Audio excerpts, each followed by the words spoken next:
Hello, everybody. Happy Monday. It is time for the Top 10 at 10. Hope you all had great and exciting weekends.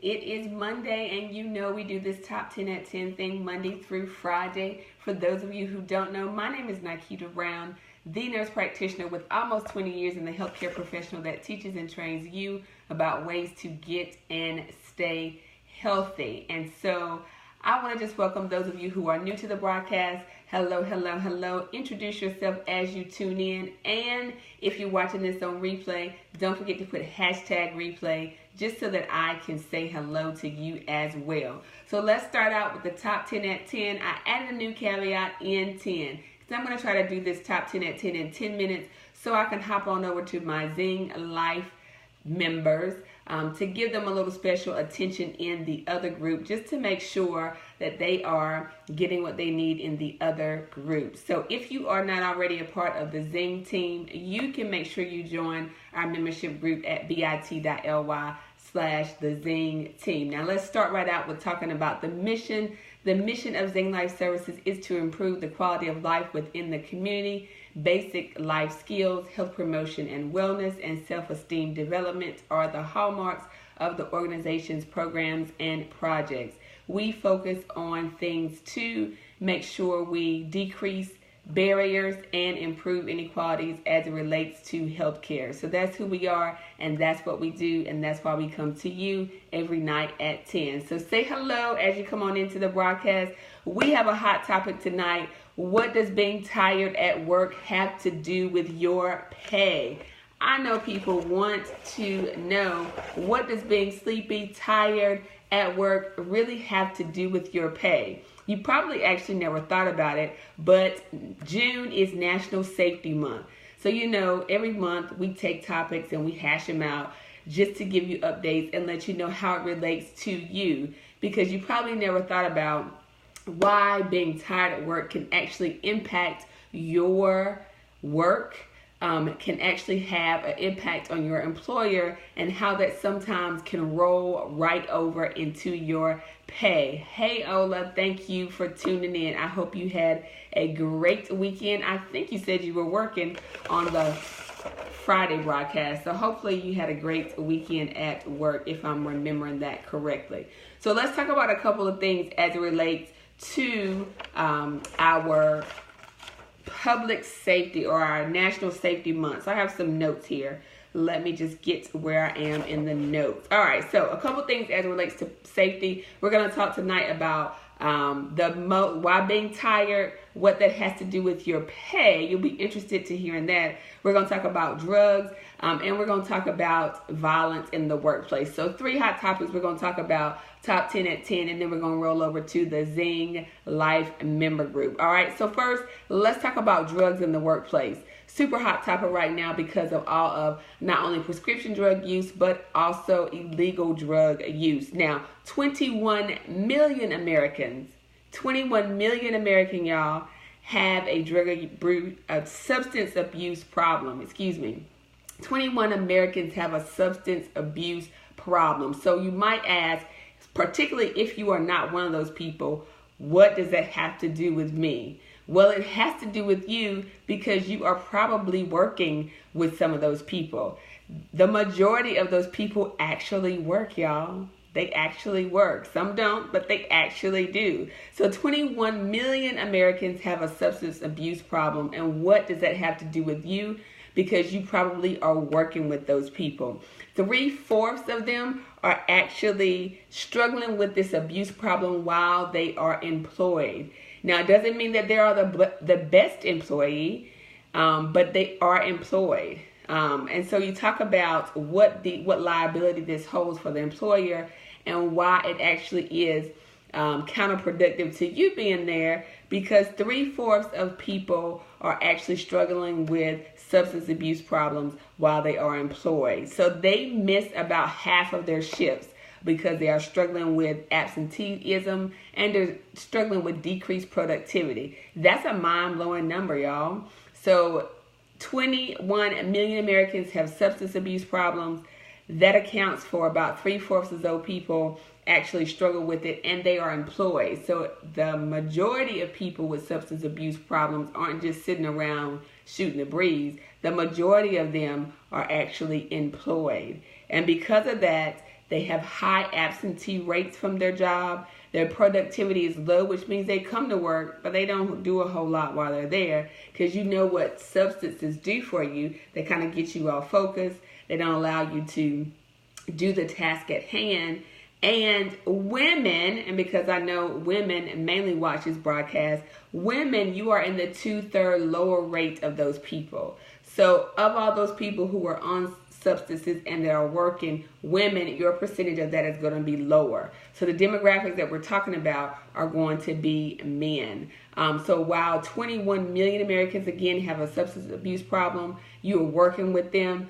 The majority of those are going to be men, although there are some women. And just make sure that you be vigilant, because we're talking about safety. We're talking about it's National Safety Month. And so sometimes these people can present in different manners in the workplace that doesn't always present to you in the best safety. It doesn't always make them use their best skills or their best decision making, and that can lead you sometimes vulnerable, or it can open you up to other safety issues in the workplace. All right, so that's what we're going to be talking about a little more in depth in the Zing team. Again, if you're a member of the Zing team, hop on over to that broadcast after this one, because we're going to talk a little bit more just about what drugs can do in the workplace and how you need to be aware that some of your co-workers may be struggling with the fact that they are addicted to a substance, because about half of those people, about 75% of those people actually are employed and they're struggling with this problem. All right, so that's drugs in the workplace. Now, the title of this broadcast, what does being tired have to do with your pay? You know, because a lot of times, we've talked about this before. You wake up in the morning and you're tired. You don't get that level of sleep that you need. Somebody tell me in the comments, how much sleep do you need per night? You all should know this because we've talked about it several times before. How much sleep do you need in a night? Because when you aren't getting the proper amount of rest in a night, there's no such thing as catching up on sleep, because your body needs to rest and it needs to recharge every day. And so when it does that, you allow yourself to wake up, you're re-energized, you're focused, and you're better able to deal with the task at hand. So the reason why your fatigue, the reason why you being tired actually affects your pay is because your employer has to absorb your decrease in productivity when you go to work tired. So we all say that yes, thank you. It is 8. So you need about 8 hours of sleep per night. So there's some fluctuations you'll see between 6 and 8. So some people do teeter on that borderline of 6, but 8 is typically the magic number. So if you're getting between 6 and 8, I'll give you a pass, but 8 is optimal, okay? So that 8 hours of sleep is where you want to be. Thank you, Ola. 6 to 8 hours. Thank you, Keisha, for your comment as well. So your employer is actually absorbing some of those costs when you are going to work tired. So if you haven't already, make sure you press that share button and you share this video out, because we want other people to know why they being tired at work may be setting them up for some changes in their structures, changes in their pay, and why they may not be compensated accordingly. And you may have never thought about it in this way, but I'm telling you this because your employer thinks about it on the back end. So there are lots of hidden dangers for you going to work tired. Your employer, the people you work for, they account this when they do your pay structure. It costs employers lots and lots of money when people go to work and don't perform at their optimal productivity. So think about it, right?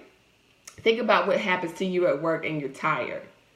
You start the morning and you're probably going at full steam, and then the day sets in. You may or may not have actually worked hard, but you're tired. And so when that tiredness kicks in, when you start getting sleepy, it happens to me, so you are not alone. When you start getting sleepy, what happens? You lose focus. You don't complete tasks. You may miss things that are on your schedule and have to reschedule. You may not be able to do certain things because they're tired. You forget, you're not focused, you can't concentrate.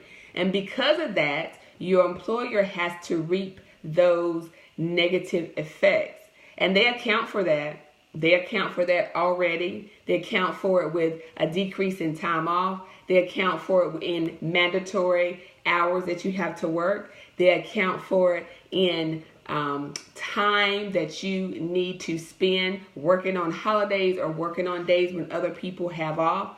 So they account for it because they know that they lose so much money. How much money do you think is estimated that employers lose per year because of people who aren't fully functioning? Not fully functioning because they can't, but not fully functioning because they're tired, because they haven't gotten adequate sleep. And there are many reasons why you don't get adequate sleep. Sometimes you're ill. Sometimes people in your house are ill. Sometimes you have a young baby. Sometimes you just have poor sleep hygiene. About 70 million people have sleep problems, sleep-related disorders. Think about it. Are you one of those people? 70 million people don't get that 6 to 8 hours per night of sleep that we're talking about. So because of that, over time, you actually go to work tired. You actually may or may not know it, but your performance is low. And your supervisor, your employer, those things that you have to check off as being done, that's why they require you to do some of that. Because they're trying to check your productivity and trying to see how much you can actually work. Now, there are some caveats to this because people who work shift work. So my dad is a shift worker. These people work 2 weeks on days, 2 weeks on nights. Hey, Yvonne, thanks for tuning in. So shift workers actually have the highest incidence in injuries and accidents. Because why? Your body is meant to sleep at night. Regardless of how we try to change Mother Nature, regardless of how we try to say, oh, I'm going to drink something caffeinated and stay up, your body is meant to sleep at night and is meant to be up during the day. And so when we try to swing shift or change our shifts, you actually sometimes just, in all actuality, you change your circadian rhythms and your sleep habits, and you are probably ending up being one of those 70 million people who have sleep-related disorders. So again, share this broadcast because I know there are tons of people, especially those who work with my dad, who work swing shift. 2 weeks on, 2 weeks off.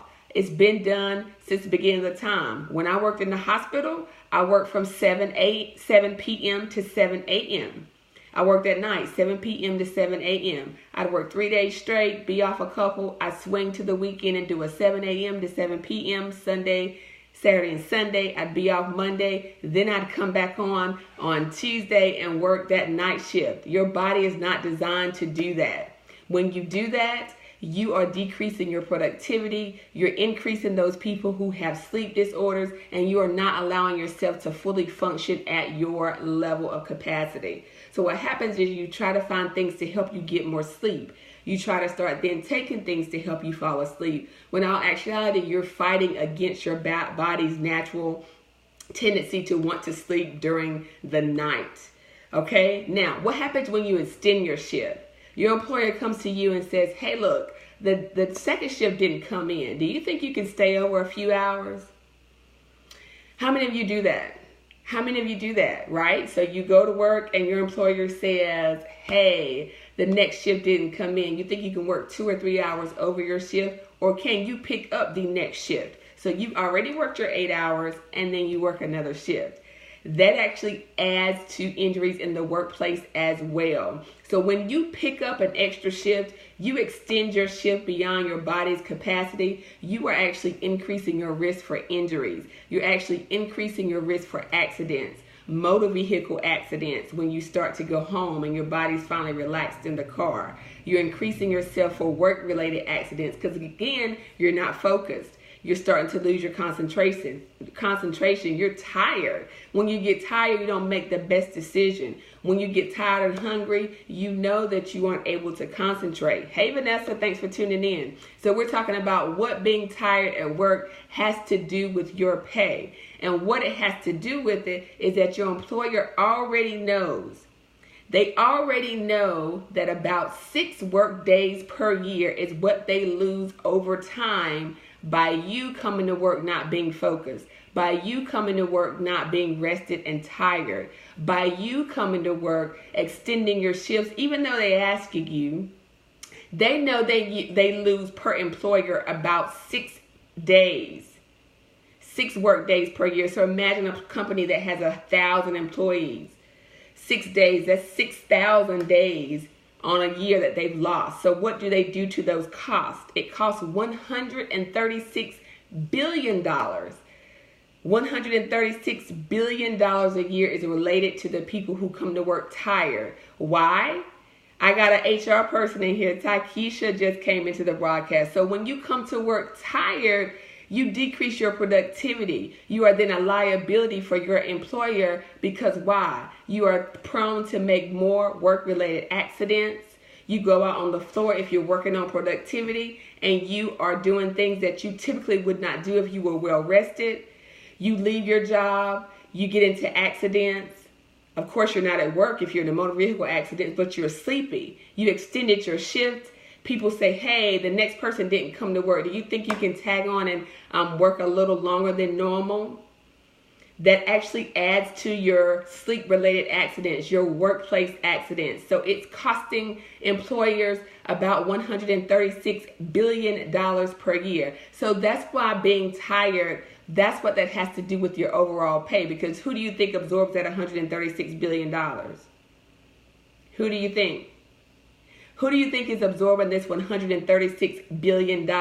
These 6 days per employee of work that is lost.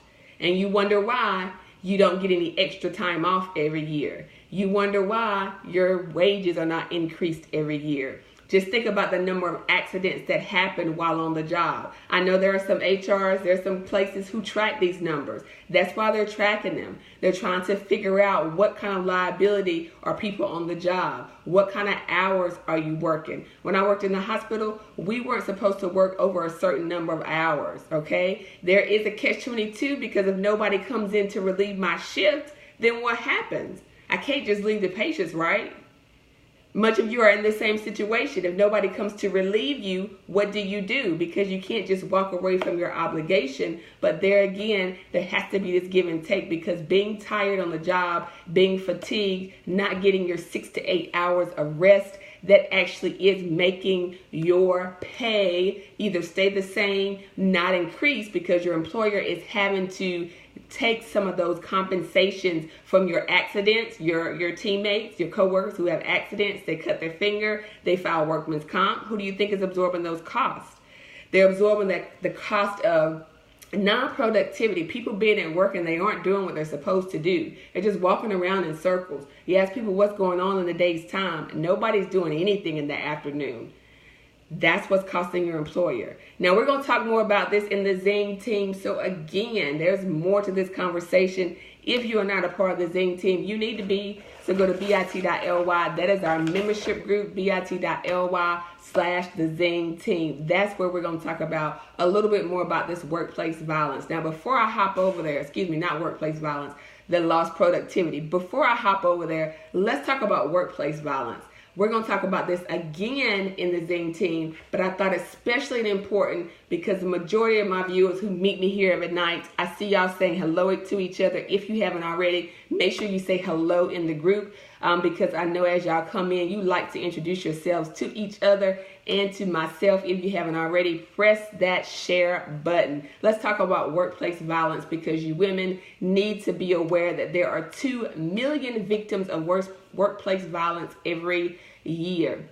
2 million victims, and you know most of those are women. All right, so 2 million victims in workplace violence. There are some warning signs. Let's talk about that. So these people are those who you work with every day. You've been around them, and all of a sudden the tables turn, and there's an incident at work, and they come back in a violent way, or either they are violent if they lose their job, they get fired, somebody writes them up. Thank you, Ola, for sharing. This is what you should be aware of. These are the signs that you should be aware of. If you didn't see the first part of the video, we talked about drug use and how so many Americans are affected by drug use. That is also one of the reasons why people have workplace violence, because they are actually using drugs. So of all of the drug users, 3 out of 4 of them actually work. They're employed, so they're working with you. So these are going to be the people who are more likely to have some workplace violence. Other people are those who are absent a lot from work. They resist changes in the workplace. So you have somebody you work with and they're like, no, I don't want to change. I want to stay the same. I like this system. Those people who are resistant to change. People who have some mood disorders, depression, their withdrawal. They talk to you about, let me just go from here and end this all. Those are going to be your people. People who have excessive drug use and alcohol, we already talked about that. Changes in people's behavior. If you worked around somebody for years and all of a sudden you see that their mood is changing, their behavior is changing, be on the lookout of some workplace violence that may ensue, and also their relationships have changed. So those are the things you want to stay on the lookout for people to see if they have any warning signs for workplace violence. Again, 2 million people are victims of workplace violence. It's the thing you don't want to hear about happening in the workplace. But number 1, healthcare providers are actually number 3. That was pretty interesting to me. Healthcare providers are actually number 3 for workplace violence. And taxi drivers, this one wasn't too far-fetched. Taxi drivers are actually 20% more likely to be murdered on the job. So we are talking about, it is National Safety Month.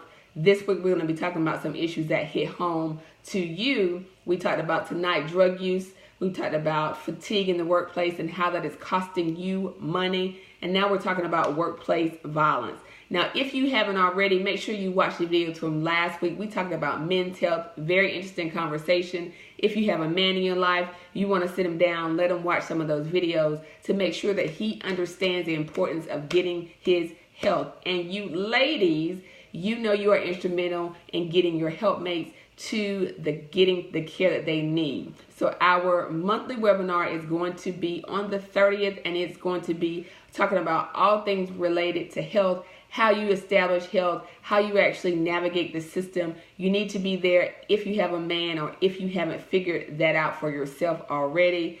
It is going to be instrumental in what you need to start choosing you. Remember, that is our theme for the rest of this year, and you want to make sure that you know how to choose you. Now, if you're in the Zing team, I'm going to hop over there now because there's more conversation to be had about this National Workplace and National Safety Initiative. For those of you who aren't in the Zing team, you need to be, because that's where we have some conversation. And I'm going to start giving you ladies a little more attention over in that team. We have some challenges. We have some fun over there as well. So bit.ly/the Zing team if you want to be a part of that.